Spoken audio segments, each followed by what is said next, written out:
Hey guys, hope everybody's doing good out there, and I know that we're just probably meeting each other for the first time since this is AP World History, and most of you haven't had me as a teacher before. So, um, what we're going to talk about today is really the foundations of everything that's going to come after, and we're going to try to do it kind of in story form if we can, and that's going to be very simple and very straightforward. This is actually something that's not exactly tested on your AP exam at the end of the year, but it's going to provide context for everything that we talk about that comes after that. Okay. All right. So really, there's four things that we want to discuss. The first of those is our African origins, as far as where people first existed and spread out into migrations.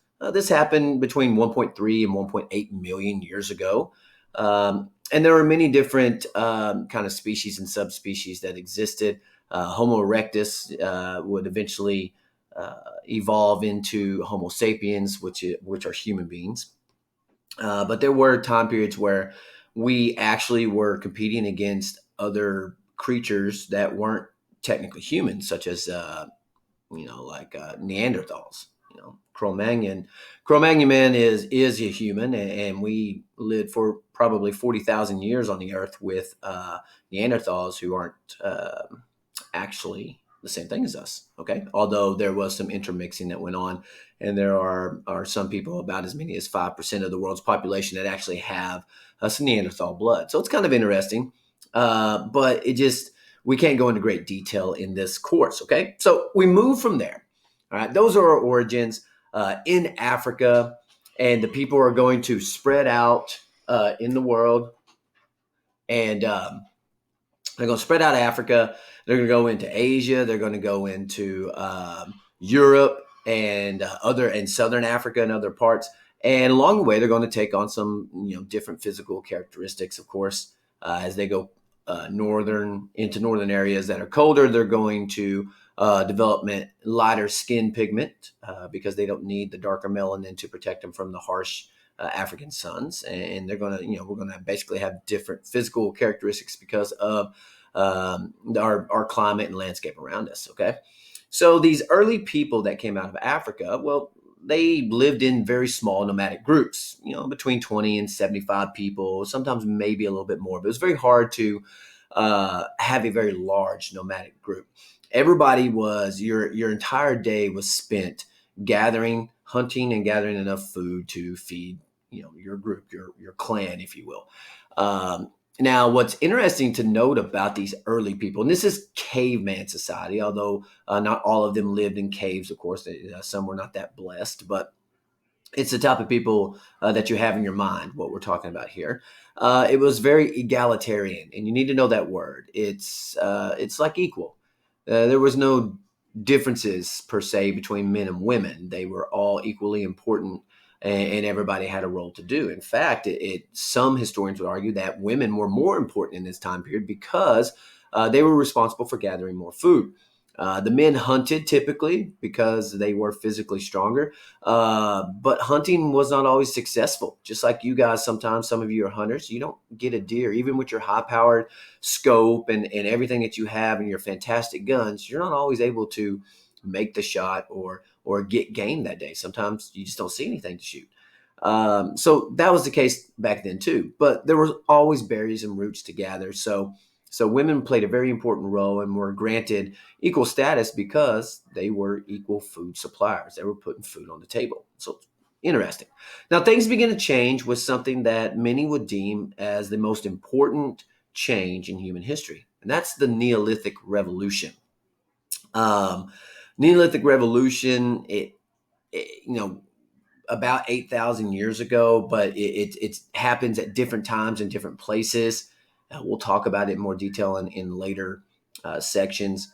What you need to know is what it was and what it did, cause and effect. Okay, so what we believe at this point is that these nomadic groups, they tended to travel in the same patterns, same circles, if you will, and along the way, they find foods such as, say, watermelons, and they eat the watermelons, and they don't want the seed, so they spit them out. And when they visit that place again a year later, they realize that they remember that where they spit those seeds out the year before, they've now grown watermelons. And they start realizing that it's the seeds that are growing the food. So rather than go off and try to find the food, they're going to bring the food home to them. And they begin the domestication of plants. And they start, corn and squash and beans and all these other things that used to be wild. Humanity takes it and they domesticate it and they control it. And a very important concept that you need to know is more food equals more people. So populations are going to grow. We're going to get villages that are going to transform into cities later on, which will be our last talking point. But not only did we domesticate plants, we also domesticated animals. There's some great stories on how the wolf came to become man's best friend. It's believed that these wolves would trail along behind humans and eat the scraps of what the humans left, and they would often stay fire protected humans from the wolves in most cases, and the wolves would stay there at the edge of the fire.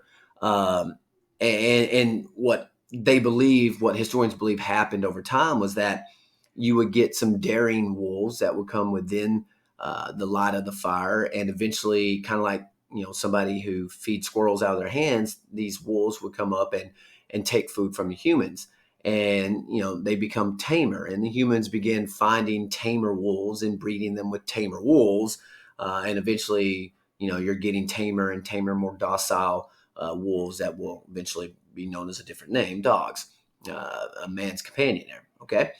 So our last talking point, we talked about our African origins. We've talked about our early nomadic period, and we've talked about the Neolithic Revolution, the game changer. And the last talking point is civilizations. The Neolithic Revolution leads to civilization. It changes everything for us. I'm not talking on this computer right now. You're not enjoying the luxuries of life today without the Neolithic Revolution. So, what is civilization? Well, civilization, and there are some who describe civilization in more than 5 points, but we're going to use the 5 point model. I think it's simpler and easier to remember. One thing that civilization was advanced cities. In these early cities, you might be 4, 5, 6, up to 10,000. They, of course, are going to grow as time goes on. A civilization was a place with advanced institutions. If you excuse me, if you had a government, if you had religion, that's a complex institution. Civilization also began record keeping. Prehistory is the millions of years of human life without written language. History is the recording of human events that have been written down. And our old history was passed down orally through stories. Um, so record keeping is a big part of civilization, and how we love to keep our records these days. Of course, you've got records on you. I've got records on me. Medical records, school records.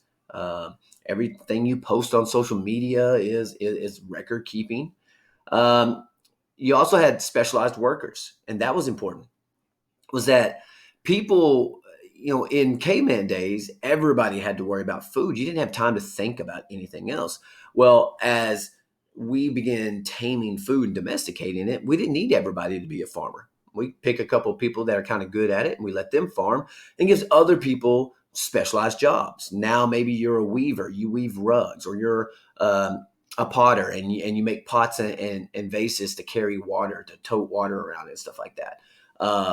Or maybe you become a priest. Maybe you became a mayor or eventually a king. You get specialization, which is very important.